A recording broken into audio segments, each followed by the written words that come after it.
Hello everyone, my name is Alagya Soni and currently I am pursuing BBA from CMH Professional College. I am in 6th semester, batch 1, and our teacher, Ms. Inkusa, given us this opportunity to present over here and tell you about the essential components of a valid contract.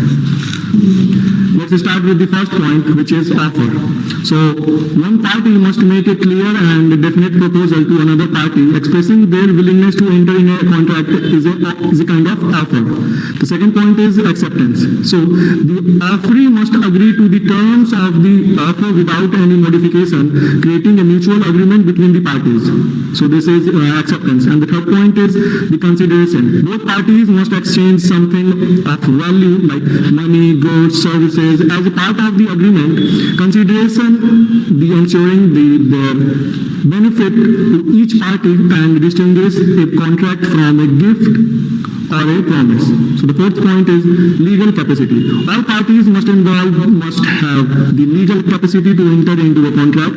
This means they must be of sound mind and a legal age, and not under the influence of any drugs and alcohol. Fifth point is the legal purpose.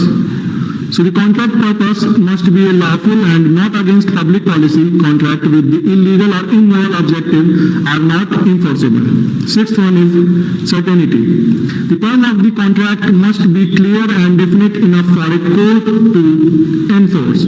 Ambiguous term can lead to dispute. The seventh point is the intention to create a legal relation.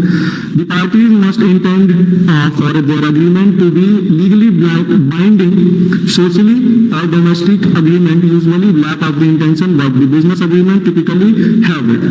So in the conclusion, these elements collectively ensure that the contract is valid and enforceable under the law.